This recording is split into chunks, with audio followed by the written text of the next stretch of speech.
Jangan lupa untuk subscribe, share, dan nyalakan lonceng notifikasinya sebagai bentuk dukungan kamu. Do you see what I see?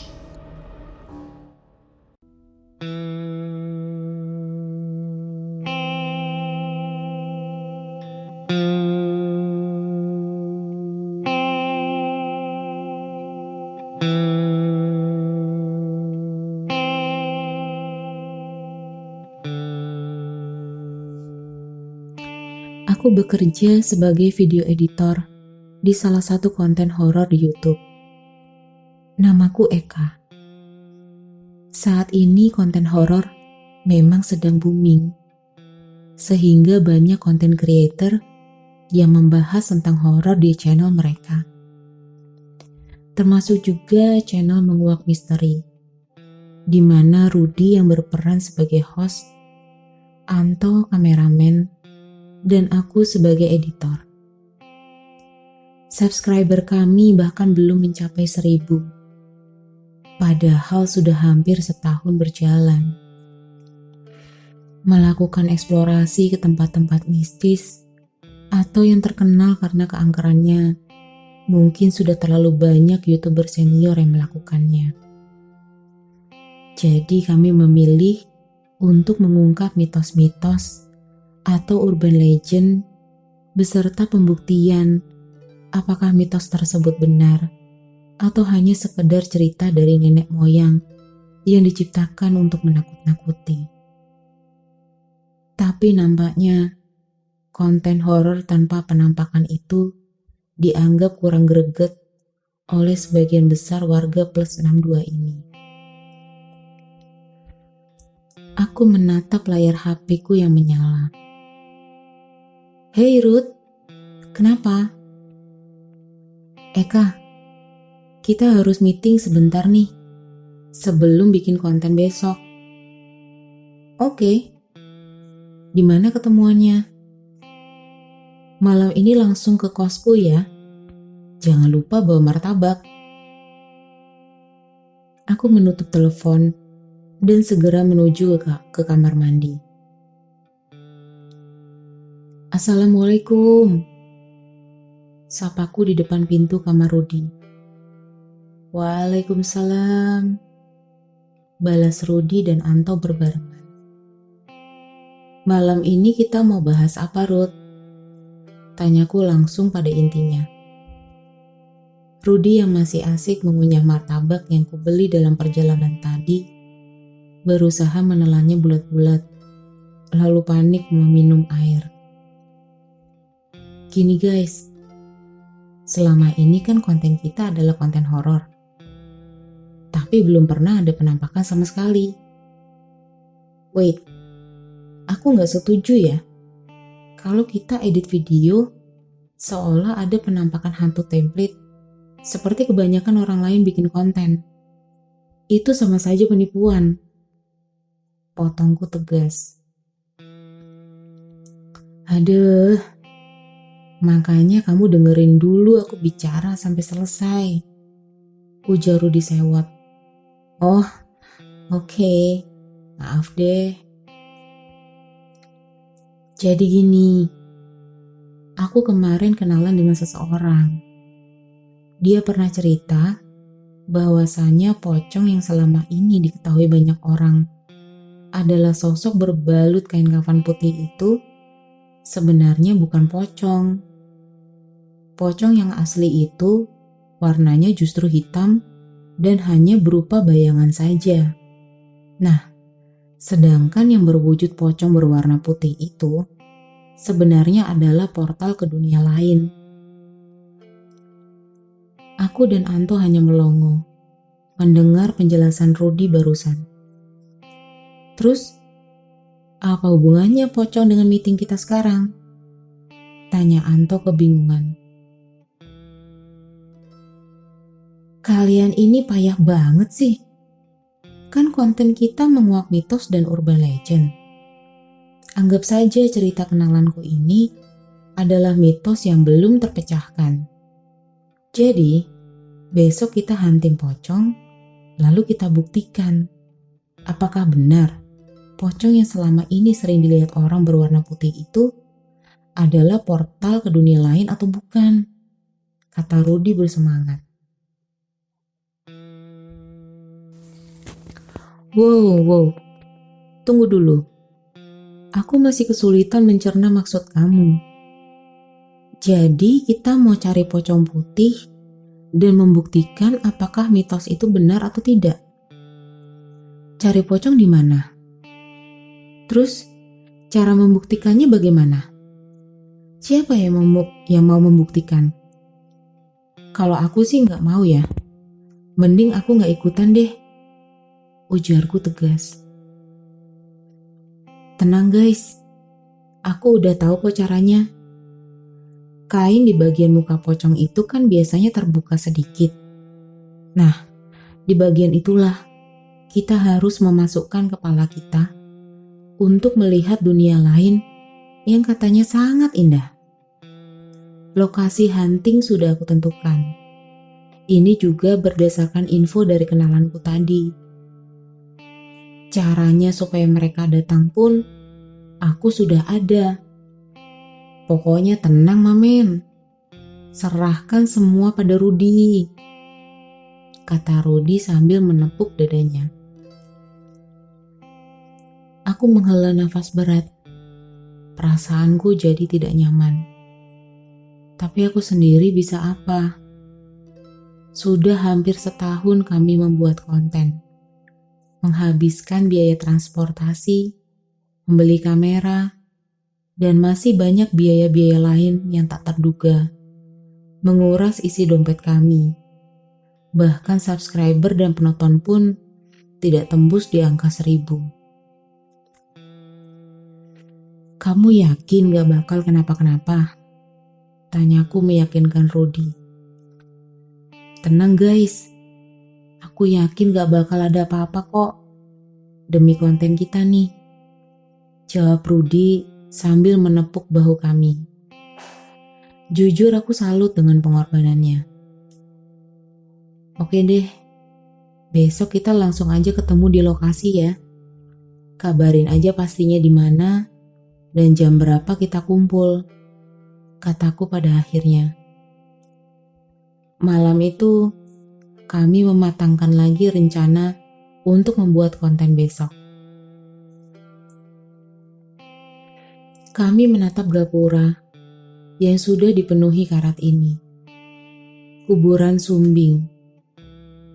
Ini adalah kali pertama kami akan melakukan eksplorasi di kuburan yang dianggap angker oleh hampir sebagian seluruh warga desa Cimunyung. Kuburan ini terkenal dengan hantu pocong berbibir sumbing yang selalu keluar pada malam-malam tertentu. Malam ini, kami akan melakukan pembuktian apakah benar pocong putih merupakan portal menuju dunia lain, atau itu hanya isapan jempol semata. Anto mempersiapkan kamera. Aku dan Rudy bersiap untuk opening. Kamera 3, 2, 1. Selamat malam sahabat menguak misteri. Kali ini tim menguak misteri berada di salah satu kuburan keramat di daerah Cimunyung. Kami akan melakukan eksplorasi untuk mencari pocong sumbing yang kabarnya selalu bergentayangan di malam Selasa Kliwon. Benarkah keberadaan pocong sumbing itu ada? Atau hanya sekedar mitos? Saksikan terus di Menguak Misteri. Kami lalu melakukan eksplorasi ke beberapa bagian di dalam kuburan ini.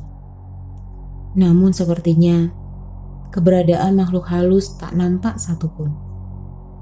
Bahkan kuburan ini terasa begitu sunyi dan tenang. Rudy memberi isyarat agar kamera dihentikan. Anto yang kebingungan segera mematikan kamera dan bertanya ada apa. Rudy cengengesan dan mengeluarkan sesuatu dari saku jaketnya. Daripada gak dapat apa-apa, mendingan kita coba cara yang satu ini. Aku dan Anto mengerumuninya. dan menemukan Rudi sedang memegang sebuah benda kecil berwarna hitam di tangan kirinya dan korek api di tangan kanan.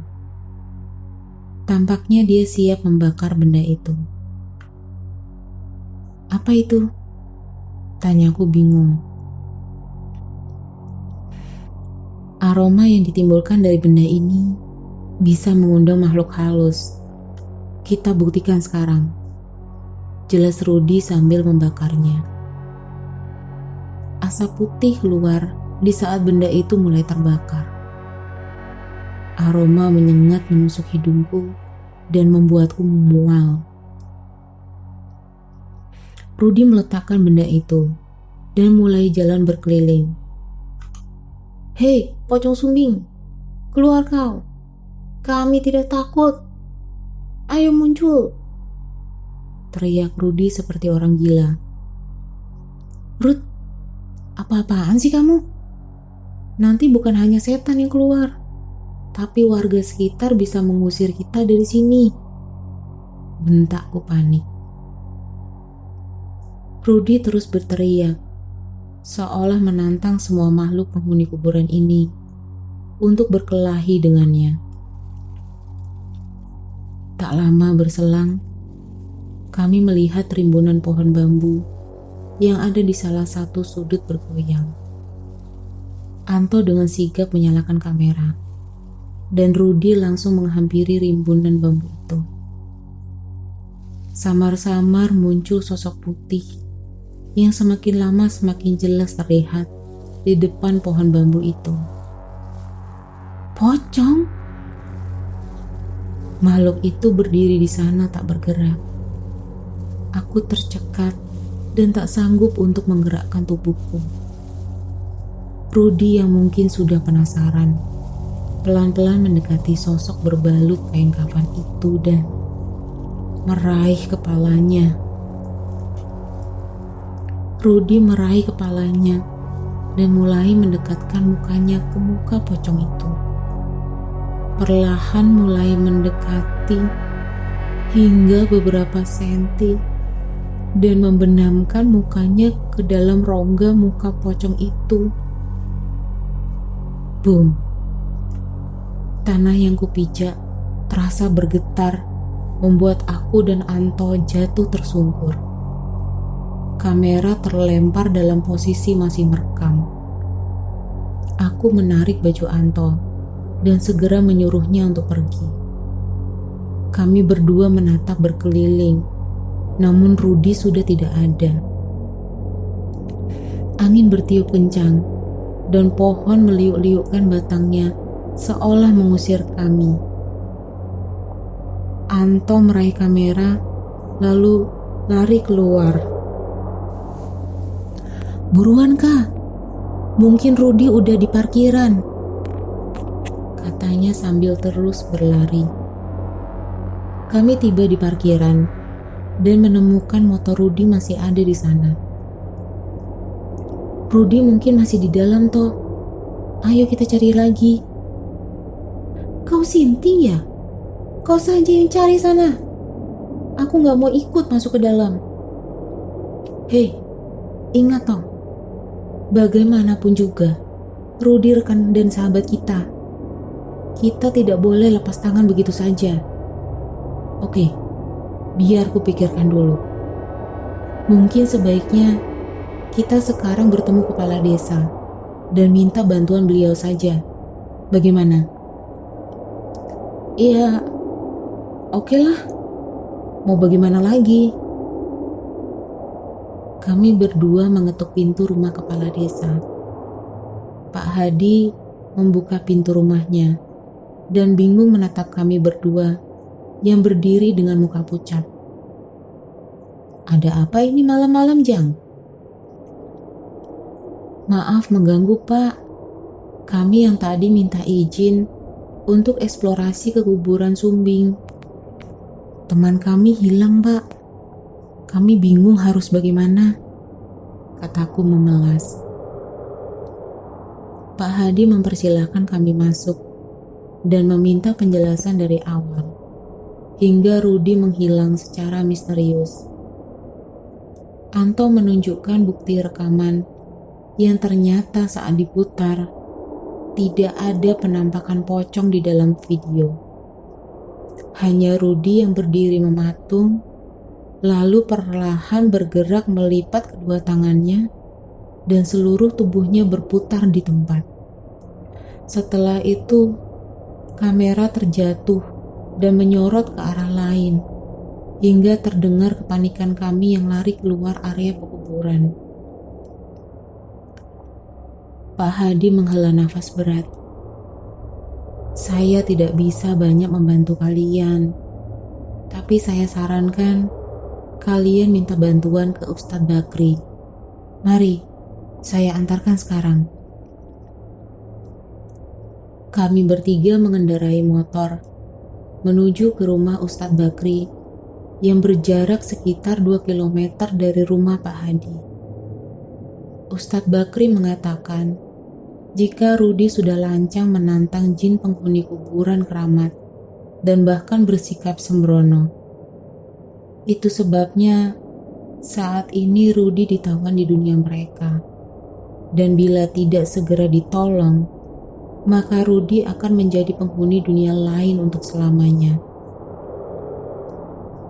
Kalian anak-anak muda, jangan lagi bermain-main dengan makhluk dari dunia lain. Apalagi sampai menantang. Kita ini hidup berdampingan, harus saling menghormati. Nasihat Ustadz Bakri kepada kami. Ustadz Bakri meminta kami untuk kembali lagi besok malam.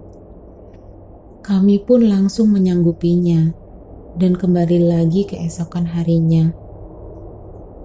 Malam itu, Ustadz Bakri memanggil beberapa warga pria di desa itu.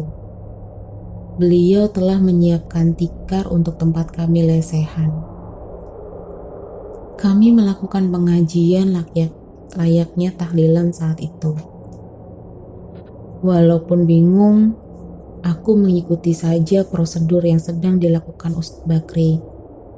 Yang penting, Rudi bisa kembali dengan selamat.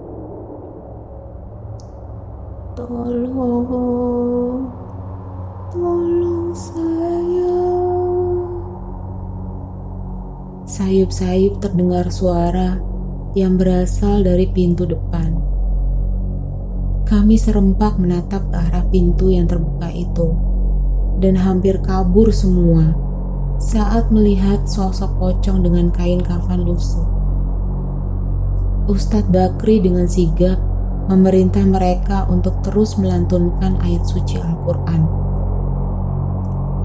Jangan takut, teruslah melantunkan ayat suci, perintahnya kepada kami. Aku dan Anto masih tercengang menatap sosok pocong itu, antara takut dan sedih saat kami mengenali sosok berbalut kafan itu adalah Rudi. Namun wajahnya berubah-ubah dalam sekejap. Sedetik, kami melihat wajah Rudi yang kotor dan memelas. Sedetik kemudian, wajahnya berubah menjadi wajah rusak dan kehitaman. Ustadz Bakri terus melantunkan ayat suci. Sosok pocong di hadapan kami ikut terguncang dengan hebat. Nampaknya terlihat perlawanan dari sosok pocong itu. Hingga akhirnya kami seperti merasakan gempa dan listrik di rumah itu menjadi padam. Para warga menjadi panik dan sebagian menghambur keluar. Sosok pocong di depan pintu telah menghilang. Aku dan Anto menjadi semakin panik dan mencari korek untuk memberi penerangan sedikit di ruangan itu. Kalian jangan pergi, perintah Ustadz Bakri masih duduk di posisinya semula. Kami dan para warga yang masih berada di sana menurut dan terus melantunkan ayat suci Al-Quran. Ajaibnya, beberapa detik kemudian listrik kembali menyala dan ruangan itu menjadi terang. Kami yang ketakutan masih terus berdoa sambil menunduk, hingga akhirnya terdengar suara batuk. Para warga mengucapkan syukur. Alhamdulillah. Refleks aku mengangkat kepalaku dan melihat Rudy yang masih berbalut kafan. Namun ini adalah kafan yang baru. Aku dan Anto memanjatkan puji syukur dan langsung memeluk sahabat kami yang kini duduk lemas. Di akhir kisah, kami mengucapkan permohonan maaf dan banyak terima kasih kepada warga Cimunyung, terutama kepada Ustadz Bakri dan Pak Hadi atas kesalahan dan tindakan kami yang telah membuat gempar seluruh desa. Kami bertiga pun sepakat untuk mengganti konten kami menjadi konten pendakian gunung. Mengenai video itu, kami sepakat untuk segera menghapusnya karena kami takut jika video itu masih ada, mungkin saja pocong sumbing akan selalu mengikuti kami.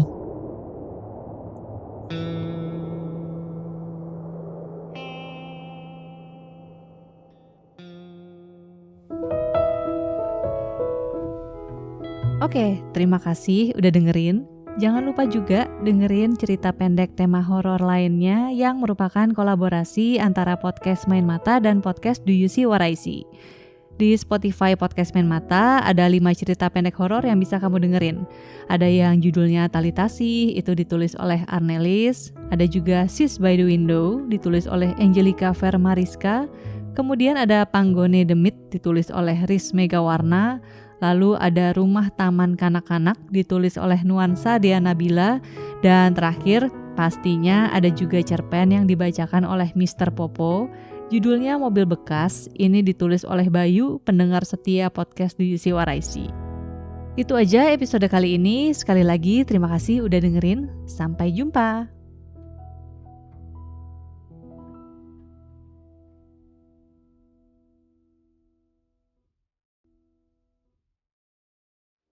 Kamu juga punya pengalaman horor? Kirim cerita kamu ke alamat berikut.